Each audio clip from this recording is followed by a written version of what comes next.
Welcome to Ashok Nagar study circle. ఈ video ద్వారా మనం బ్రిటిష్ వారి పరిపాలన, ఆర్థిక విధానాల గురించి నేర్చుకుందాం. ఈస్ట్ ఇండియా కంపెనీని రెగ్యులేట్ చేయడానికి 1773లో రెగ్యులేటింగ్ యాక్ట్ని తీసుకొస్తారు. ఈ చట్టం ద్వారా భారతదేశంలో బ్రిటిష్ వారి పరిపాలన ప్రారంభమవుతుంది. 1773 రెగ్యులేటింగ్ యాక్ట్ ద్వారా అప్పటి వరకు ఉన్న గవర్నర్ ఆఫ్ బెంగాల్ను బెంగాల్ గవర్నర్ జనరల్గా మారుస్తారు. ఎలా మారుస్తారు? బెంగాల్ గవర్నర్ జనరల్గా మారుస్తారు. ఏ గవర్నర్ని? గవర్నర్ ఆఫ్ బెంగాల్ని. మొట్టమొదటి బెంగాల్ గవర్నర్ జనరల్ ఎవరంటే వారన్ హేస్టింగ్. ఇది ఎలా గుర్తుపెట్టుకుంటారంటే, బెంగాల్ గవర్నర్ జనరల్ కదా, బెంగాల్లో బే మాత్రం తీసుకోండి, ఓన్లీ బే. మొట్టమొదటి బెంగాల్ గవర్నర్ జనరల్ ఎవరు? వారన్ హేస్టింగ్ కదా, వారన్లో వారా తీసుకోండి. ఏం తీసుకుంటారు? వారా అంటే బేవార్స్ అని గుర్తుపెట్టుకోండి. ఏంటి? బేవార్స్. ఏమని గుర్తుపెట్టుకుంటారు? బేవార్స్. బేవార్స్ అని గుర్తుపెట్టుకోండి. బే అంటే బెంగాల్, వార్స్ అంటే వారన్ హేస్టింగ్, బేవార్స్ అని గుర్తుపెట్టుకోండి. మొట్టమొదటి బెంగాల్ గవర్నర్ జనరల్ ఎవరంటే వారన్ హేస్టింగ్. అదేవిధంగా భారతదేశ గవర్నర్ జనరల్ 1833 యాక్ట్ ప్రకారం వస్తుంది. అప్పుడు ఎవరు భారతదేశ గవర్నర్ జనరల్ అంటే భారత్లో బా తీసుకోండి. ఏం తీసుకుంటారు? బా. విలియం బెంటిక్ అనమాట. ఎవరు? William Bentinck. వి మాత్రం తీసుకోండి. విలియం బెంటిక్లో వి తీసుకోండి. ఏం తీసుకుంటారు? వి. బావి అని గుర్తుపెట్టుకోండి. బావి. బేవార్స్ అంటేనేమో Bengal governor general Warren Hasting. బావి అంటేనేమో భారత గవర్నర్ జనరల్ విలియం బెంటిక్. అలా గుర్తుపెట్టుకోండి ఈ రెండు. తర్వాత వైస్ రాయ్ అని వస్తుంది. వైస్ రాయ్ ఎవరంటే లార్డ్ కానింగ్. ఇది ఎలా గుర్తుపెట్టుకుంటే వైకాపా అని గుర్తుపెట్టుకోండి. వైకాపా అని గుర్తుపెట్టుకోండి. ఈ పా తీసేయండి. వైకాపా అని తెలుసు, వైఎస్ఆర్ కాంగ్రెస్ పార్టీ. వై కా మాత్రం గుర్తుపెట్టుకోండి. వై అంటే వైస్ రాయ్, కా అంటే కానింగ్. ఓకేనా? అలా గుర్తుపెట్టుకోండి. వైకాపా అని గుర్తుపెట్టుకోండి. వై అంటే కానింగ్, వై అంటే వైస్రాయ్, కా అంటే కానింగ్. సో భారతదేశ మొట్టమొదటి వైస్రాయ్ ఎవరంటే లార్డ్ కానింగ్. భారతదేశ మొట్టమొదటి గవర్నర్ జనరల్ ఎవరంటే విలియం బెంటిక్. బెంగాల్ యొక్క మొట్టమొదటి గవర్నర్ జనరల్ ఎవరంటే వారన్ హేస్టింగ్. బేవార్సు, బావి, వైకాపా. ఈ మూడు పదాలు గుర్తుపెట్టుకున్నారనుకోండి, మీరు కన్ఫ్యూజ్ అవ్వరు. బిట్ వచ్చినప్పుడు ఇక్కడ బాగా కన్ఫ్యూజ్ అవుతారు అన్నమాట. ఈ పాయింట్స్ ఇప్పుడు కన్ఫ్యూజ్ అవ్వరు. అలా గుర్తుపెట్టుకోండి. బేవార్సు, బావి, వైకాపా. ఈ 3 పాయింట్స్ గుర్తుపెట్టుకోండి.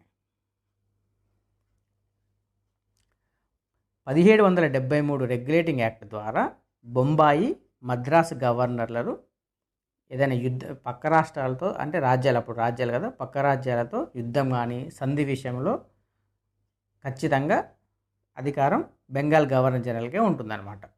అంటే వీళ్ళందరినీ బొంబాయి, మద్రాసు గవర్నర్లను ఇతని అధికార పరిధిలోకి తీసుకొచ్చారు.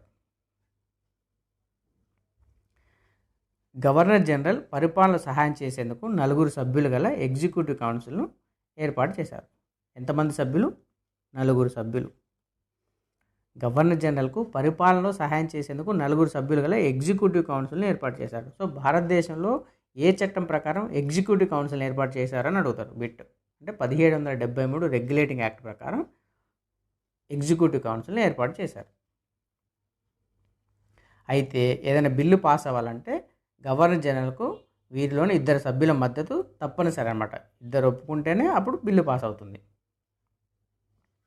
అదే సమయంలో ఇంగ్లాండ్లో ఈస్ట్ ఇండియా కంపెనీకి 24 మంది సభ్యులు గల కోర్ట్ ఆఫ్ డైరెక్టర్ను ఏర్పాటు చేస్తారు. వీరు వ్యాపార వ్యవహారాలు మాత్రమే చూస్తారు. అంటే బిజినెస్ కార్యకలాపాలు మాత్రమే చూస్తారు. ఎవరు? Court of directors. ఎక్కడ ఉంటారు? ఇంగ్లాండ్లో ఉంటారు. ఓకేనా? ఓన్లీ బిజినెస్ మాత్రమే, బిజినెస్ కార్యకలాపాలు చూస్తారు, అడ్మినిస్ట్రేటివ్ కార్యకలాపాలు చూడరు. కోర్ట్ ఆఫ్ డైరెక్టర్స్ని ఏ చట్టం ప్రకారం ఏర్పాటు చేశారంటే 1773 రెగ్యులేటింగ్ యాక్ట్ ప్రకారం కోర్ట్ ఆఫ్ డైరెక్టర్ను ఎక్కడ ఏర్పాటు చేశారు?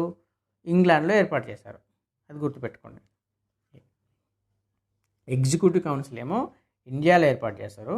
కోర్ట్ ఆఫ్ డైరెక్టర్ ఏమో ఇంగ్లాండ్లో ఏర్పాటు చేస్తారు. ఇదే 1773 రెగ్యులేటింగ్ యాక్ట్ ప్రకారం 1774లో కలకత్తాలో సుప్రీంకోర్టును ఏర్పాటు చేశారు. సో మొట్టమొదట భారతదేశంలో సుప్రీంకోర్టును ఎక్కడ ఏర్పాటు చేశారంటే కలకత్తా. చాలా ఇంపార్టెంట్ బిట్, ఇది ప్రీవియస్ బిట్ కూడా. మొట్టమొదట భారతదేశంలో సుప్రీంకోర్టును ఎక్కడ ఏర్పాటు చేశారంటే కలకత్తా. ఏ చట్టం ప్రకారం ఏర్పాటు చేశారంటే 1773 రెగ్యులేటింగ్ యాక్ట్ ప్రకారం సుప్రీంకోర్టుని కలకత్తాలో ఏర్పాటు చేశారు. ఈ మొట్టమొదటి న్యాయమూర్తి ఎవరు సుప్రీంకోర్టు కంటే? Sir Elijah Impey. ఎవరు? Sir Elijah ఇంఫే.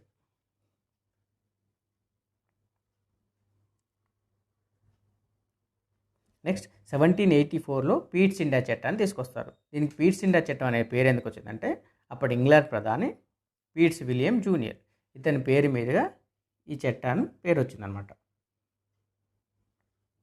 ఈ చట్టం ద్వారా 6 సభ్యులు గల బోర్డ్ ఆఫ్ కంట్రోల్ను పరిపాలనా వ్యవహారాలు పర్యవేక్షించేందుకు ఏర్పాటు చేశారు. బోర్డ్ ఆఫ్ కంట్రోల్ ఏర్పాటు చేశారు. దేనికి? పరిపాలన, అడ్మినిస్ట్రేటివ్. 1773 రెగ్యులేటింగ్ యాక్ట్ ప్రకారం దేన్ని తీసుకొచ్చారంటే కేవలం బిజినెస్ వ్యవహారాలు మాత్రమే చూస్తుంది. ఇప్పుడు ఈ బోర్డ్ ఆఫ్ కంట్రోల్ ఏం చేస్తుంది? అడ్మినిస్ట్రేటివ్ వ్యవహారాలు, పరిపాలన వ్యవహారాలు పర్యవేక్షిస్తుంది అనమాట. భారతదేశంలో బోర్డ్ ఆఫ్ కంట్రోల్ను పరిపాలన వ్యవహారాలు పర్యవేక్షించడానికి ఏ చట్టం ద్వారా ఏర్పాటు చేశారంటే పీట్స్ ఇండియా చట్టం ద్వారా ఏర్పాటు చేశారు.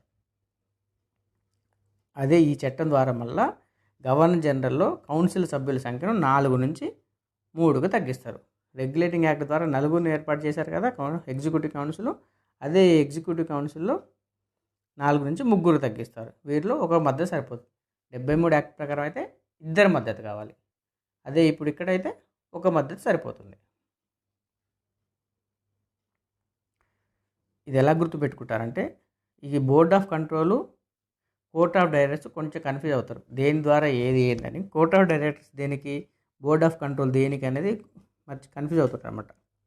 కోర్ట్ ఆఫ్ డైరెక్టర్స్ అంటే వ్యాపార కార్యకలాపాలకి, అంటే బిజినెస్, వ్యాపార కార్యకలాపాలు బిజినెస్.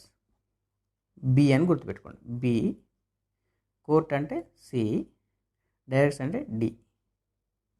బిజినెస్, కోర్టు, డైరెక్టర్స్ అలా గుర్తుపెట్టు, అంటే వరుసగా ఆల్ఫాబెటికల్ బిసిడి. ఓకేనా?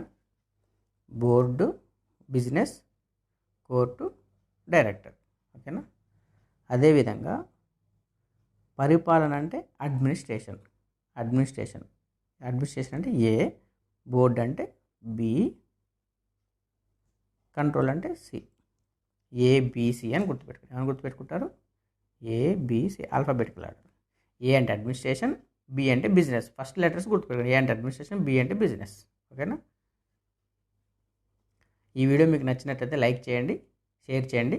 నెక్స్ట్ వీడియోలో బ్రిటిష్ వారు భారతదేశంలో ప్రవేశపెట్టిన శిస్తు పద్ధతుల గురించి తెలుసుకుందాం.